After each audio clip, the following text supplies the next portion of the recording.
வணக்கம். இன்றைய நாளுக்கான பிரதியூடகத்தின் முக்கிய தலைப்புச் செய்திகளின் தொகுப்பு. முன்னாள் ராஜாங்க அமைச்சர் சிவனேசதுரை சந்திரகாந்தன் தாக்கல் செய்த அடிப்படை உரிமைகள் மனுவை விசாரணைக்கு எடுத்துக் கொள்ளுமாறு உயர்நீதிமன்றம் உத்தரவிட்டுள்ளது.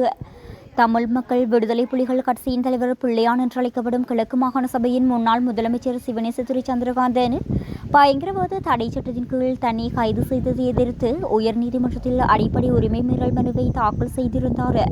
பிள்ளையான் தடுத்து வைக்கப்பட்டுள்ளதாக தெரிவிக்கப்பட்ட போதும் கிழக்கின் பேராசிரியர் ஒருவர் காணாமலாக்கப்பட்டமை தொடர்பிலேயே அவருக்கு எதிராக தாக்கல் செய்யப்பட்டுள்ளதாகவும் அவர் சார்பில் முன்னிலையான சட்டத்தரணி உதயகமன் பில தெரிவித்திருந்தார். அதன்படி உயர்நீதிமன்றத்தின் உத்தரவிற்கமைய இந்த மனு ஜனவரி 19, 2027 அன்று விசாரணைக்கு நிர்ணயிக்கப்பட்டுள்ளது. முன்னாள் ஜனாதிபதி கோட்டாபய ராஜபக்ஷவின் தனிப்பட்ட செயலாளர் சுகீஸ்வர பண்டாரவிற்கு விளக்கமறியல் நீடிக்கப்பட்டுள்ளது. கோட்டை நீதவான் நீதிமன்றத்தில் முன்னிலைப்படுத்தப்பட்ட போதே இந்த உத்தரவு பிறப்பிக்கப்பட்டுள்ளது.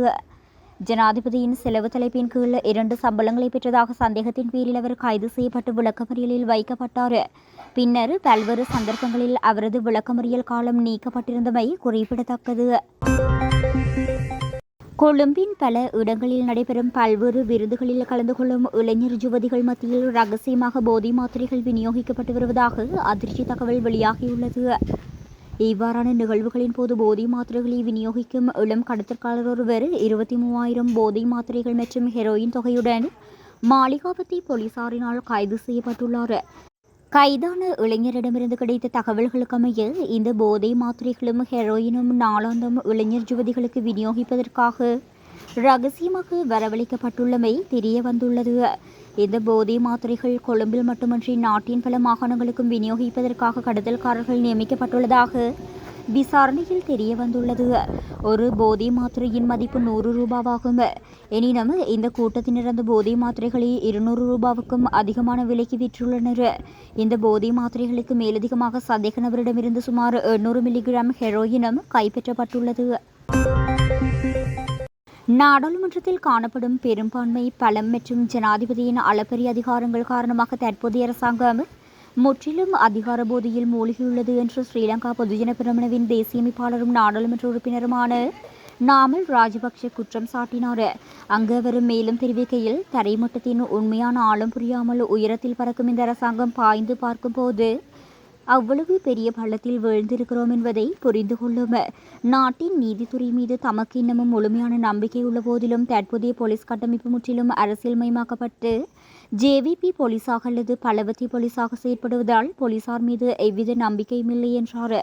இத்தகைய நபர்களை மையமாக கொண்ட திருத்தங்களால் நாட்டிற்கு எந்த பயனும் ஏற்பட்டதில்லை. விவசாயிகள் மற்றும் மீனவர்களும் கடுமையான வாழ்வாதார பாதிப்புகளை எதிர்கொண்டுள்ளனர்.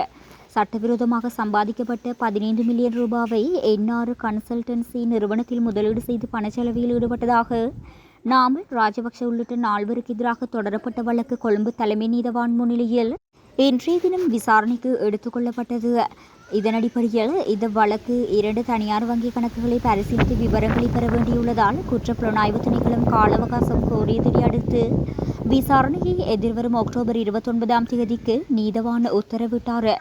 அத்துடன் கவர்ஸ் கார்ப்பரேட் சர்வீசஸ் நிறுவனத்தின் மூலம் முறையற்ற வழியில் ஈட்டப்பட்ட 125 மில்லியன் ரூபாவை பயன்படுத்தி பங்குகளை கொள்முதல் செய்ததாக சட்டமா அதிபரினால் கொழும்பு மேல் நீதிமன்றத்தில் தொடரப்பட்ட மற்றொரு நிதி செலவை தடுப்பு வழக்கும் நிலுவையில் உள்ளது.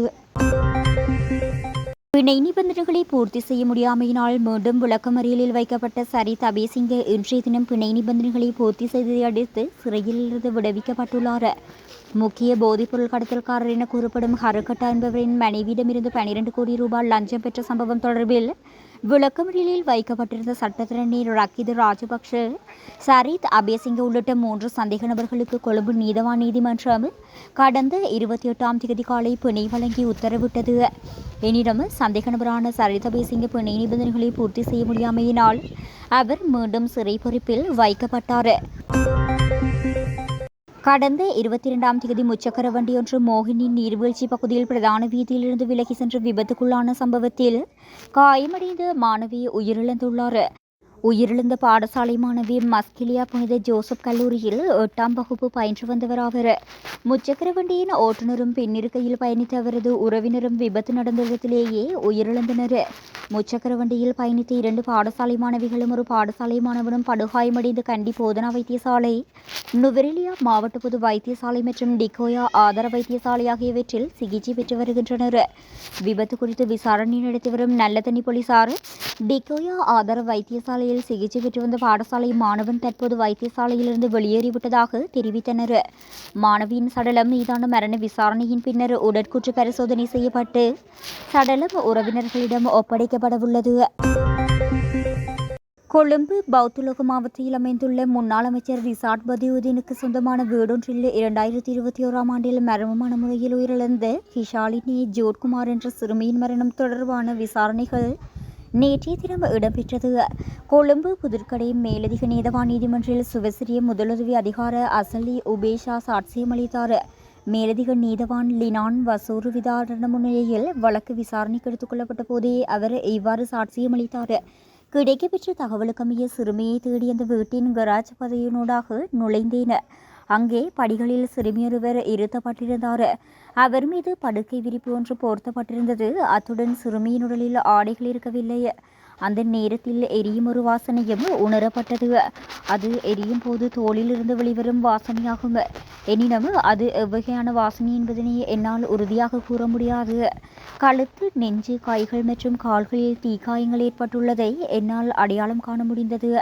சிறுமி என்னிடம் தண்ணீர் கேட்டார். அதற்கு மேல் வேறு எதனையும் அவர் என்னிடம் கூறவில்லை. உடனடியாக சிறுமியை கொழும்பு தேசிய மருத்துவமனைக்கு அழைத்து சென்றோம். சிகிச்சை பெற்று வந்த நிலையில் அவர் உயிரிழந்திருந்தார். இந்த சம்பவம் தொடர்பாக சிறுமி இறந்த பின்னரே போலீசார் என்னிடம் வாக்குமூலம் பெற்றனர். சுவசரிய அவசர சேவை தொலைபேசி இலக்கமான 119க்கு இச்சம்பவம் தொடர்பாக கிடைத்த ஆரம்ப அழைப்புக்கு பதிலளிக்கும் போது தீக்காயங்களுக்குள்ளானவர்களை உடனடியாக குளிப்பாட்டுவது உள்ளிட்ட அடிப்படை முதலுதவிகள் குறித்து அறிவுறுத்தினோம். இருந்த போதிலும் நாங்கள் அங்கே சென்றடையும் போது குறித்த தரப்பினரால் அவை பின்பற்றப்பட்டிருக்கவில்லை. மேலும் இந்த வழக்கில் சாட்சியமளிப்பது தொடர்பில் போலீசாரங்களுக்கு எந்தவிதமான முறையற்ற அழுத்தங்களையும் பிரயோகிக்கவில்லை என அவர் குறிப்பிட்டார்.